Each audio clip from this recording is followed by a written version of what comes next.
let's just bring him on. Let's just bring him right on. Great. Ladies and gentlemen, Jim Sterling. Jim, how's it going? Hello. Hey. Hey, Jim. What's up, bro? How are you? Hello there. How are you all doing? We're doing well. I mean, we're doing as well as you can. As well as to be expected, yeah. I'm somewhat with you. I have had collectively a few hours of sleep because it's November and I review video games. So you're reviewing all the games. All of the games Yeah, that have ever been made. I was watching. Correct. I was watching your Twitter the other day, having problems with anything involving a PlayStation 3, I believe. Yeah. Well, I say problems. I mean, it was just the PS3 being the PS3. Yeah. PS3 is working as designed. It was like, oh, well, no, it was like, oh, I want to play. It's the same problem that Paul and I have when we're doing Unskippable. We try to capture several games at once in the same day, and so we have a pile of games, and some of them are for PS3. So we sit down, put it in, right, ready to. Oh no, half an hour of updates. All right, okay, well we'll go piss off and get lunch then. It's like Starhawk was literally 4 500 megabyte updates. Yeah. You had to download 2 gigs of updates. Oh yeah, that's what it is. I was playing Little Big Planet karting, and that has a loading screen to get to the loading screen. That's just and it's not the PS3's fault, it's our fault for not being born on the bloody moon. Otherwise, we'd have the logic to understand it. It's like, in the PS3 is the one that's got like the big hard drive and stuff in it. Like it was, as opposed to the 360. Like it was supposed to have all the good stuff, but no. Oh yeah. The PS3 is a beautiful system. It's beautiful, very powerful, wonderfully put together. It was just designed by chimps, I think, and that's where it went wrong. Gorgeous stuff, all the right tools, but then once they had all the bits in place, they gave it to monkeys and said, super glue that together, and then we've got the PS3 as it stands today. There's some questions. Speaking of consoles, there's some questions that have been posted to the Desert Bus blog. What are your thoughts on the Wii U? I can't say much yet. That's right, part of my feminine mystique. Actually, Does that mean I've you've got actually one. had a chance to play with one yet? Yeah, I've got one in the other room. Oh, cool. I've been with it for, I guess, almost 2 weeks now. They sent them out. Been reviewing them for Destructoid.com predominantly. I put some in the Gymquisition as well. That's where the lack of sleep's mostly come from, because Nintendo, well, most companies, they'll send one system out per outlet, and I decided to take this one on myself. So I've basically been covering the entire launch library. So I've had everything in, Scribblenauts, the Batman, New Super Mario Brothers U, Zombie U, etc., etc. And it's been nightmarish in a great way, in a fun way. It's been a fun nightmare trying to get it all done. But since I can't say too much, I've got a full hardware review coming on Destructoid tomorrow about 11 AM PST, I think. No, EST. No, 12 EST. No, a time. It's coming at a time on Sunday. One of the many times that America has. Take your pick. And you can read it up there. But I can give some early impressions, and I will say I'm a big believer in it. I'm a bigger believer in the Wii U than I was in the Wii. And I've got no problem with the Wii, but this one, after spending a week with it, I'm like, yeah, this works. This stuff works. That's good, because we want the Wii U to do well, but we did a story on Checkpoint this past week on the terrible video Nintendo released with Iwata and Reggie awkwardly playing with the voice chat as if it was amazing technology that had only just been invented. Well, you have to be fair. I mean, Iwata, I believe, he thinks, we just tell him that he thinks he invented fire about 3 months ago. We're kind of humouring him and just saying, oh, yeah, you came up with that. Yeah.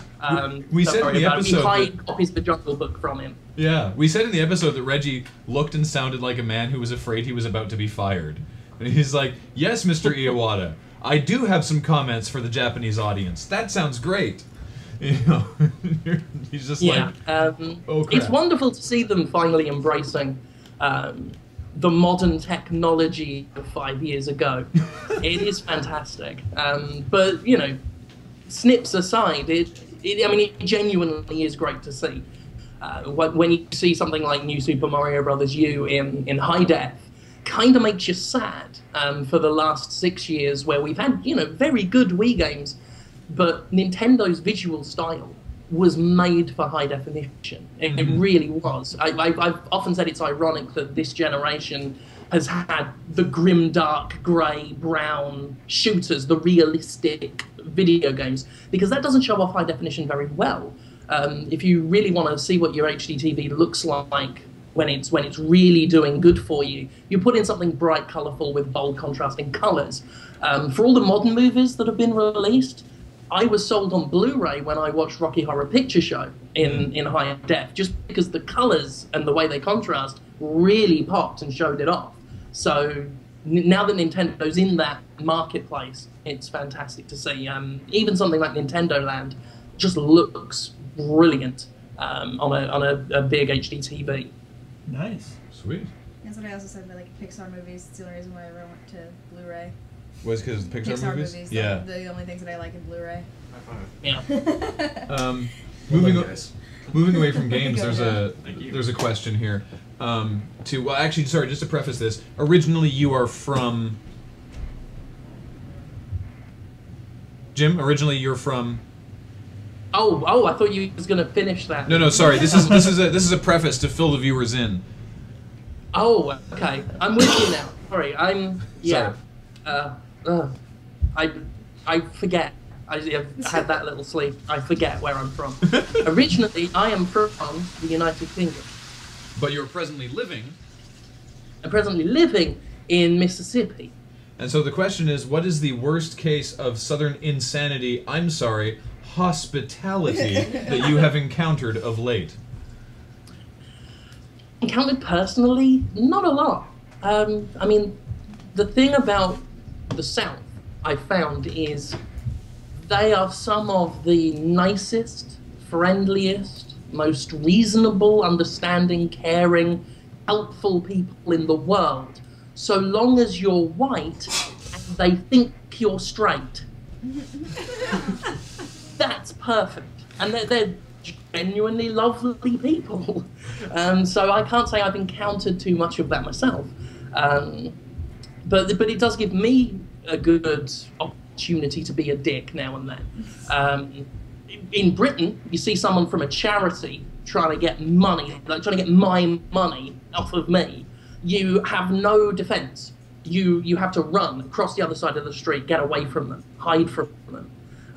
They have all the power. Whereas out here, you just tell them you're an abortion doctor, and they leave you alone. It's wonderful. You get the power back.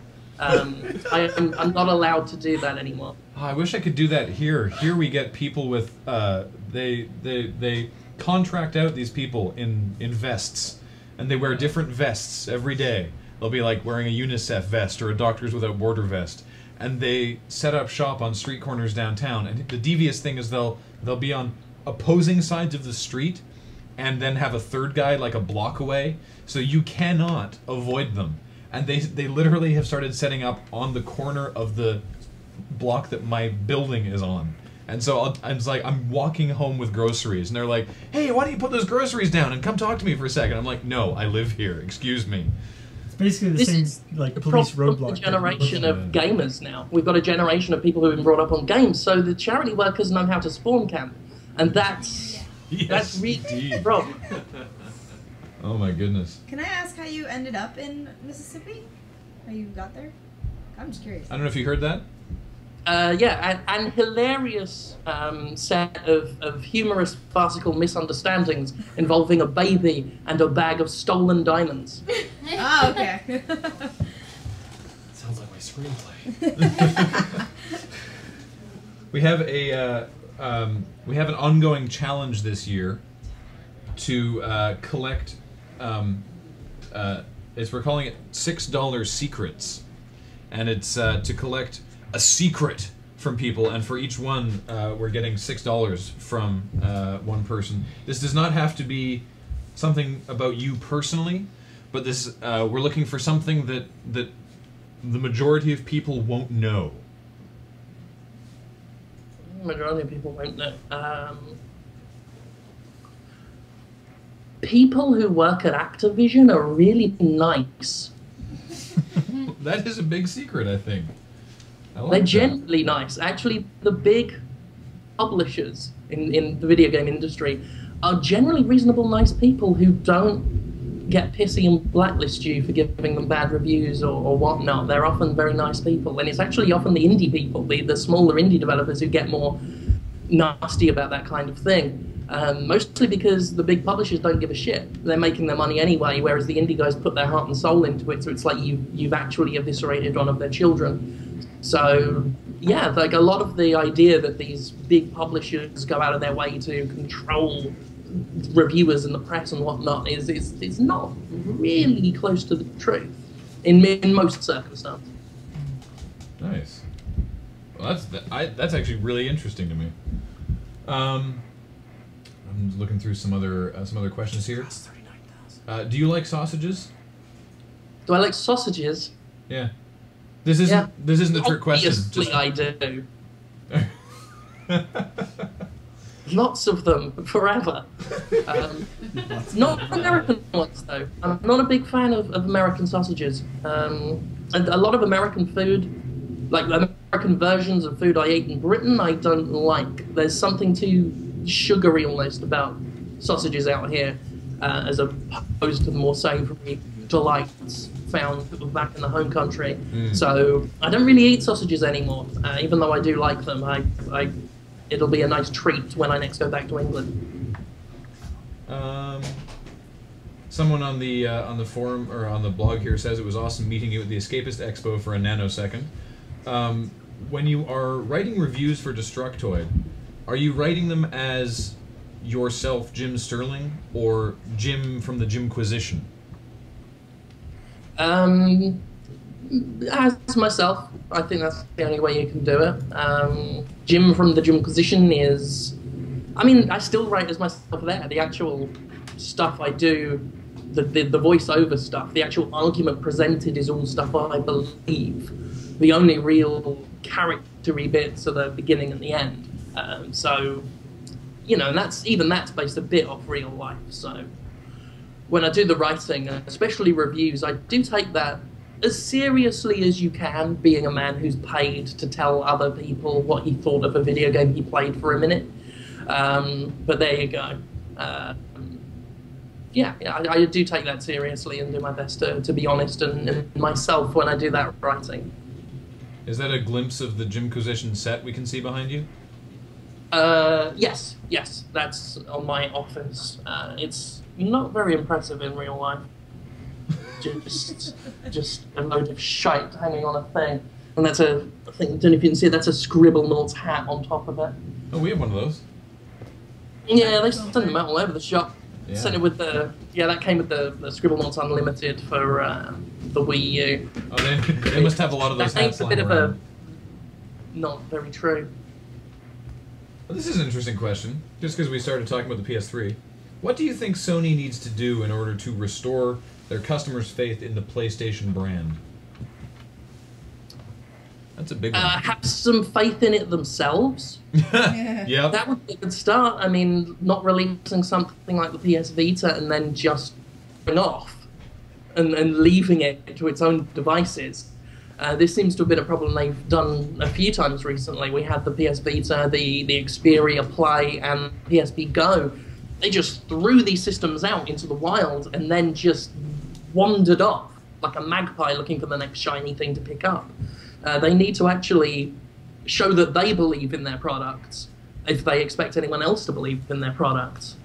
Yeah, there was a great piece on the Penny Arcade Report earlier this week talking about how Call of Duty for Vita was, like the recent Call of Duty game was a big disappointment, which obviously people who make Call of Duty don't care about because they're going to make hand over fist on Black Ops 2.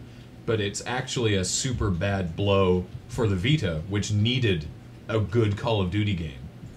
Yeah, definitely. I mean, it had no hype, no marketing really, no reviews even. Activision was too busy worrying about getting the reviews for Black Ops 2 out.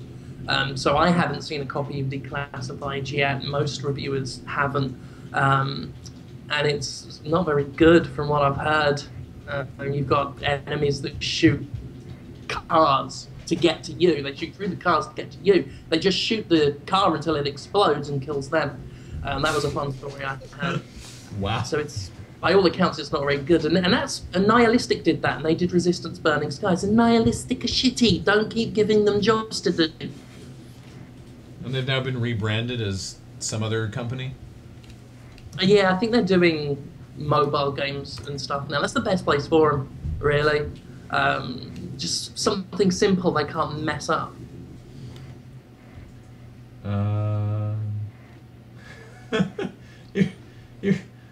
know you're a fan of Willem Dafoe, but someone has a question here.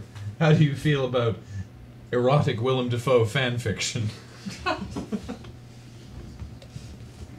I think there should be more of it. I was upset that neither the Romney or Obama campaign brought this up.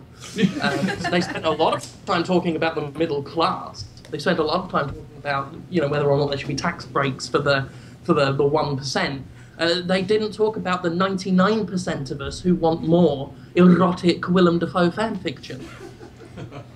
Actually, 50 Shades of Grey, you should play Christian in that. Oh, yeah. They should make a 50 Shades of Grey movie and cast Willem Dafoe in it. It's amazing, because I'm sure he's actually a really friendly guy. But he looks like an evil man. Yeah, he basically, he looks like a tree in a graveyard that a necromancer brought to life. That's wonderful. That's part of the reason why I love him so much.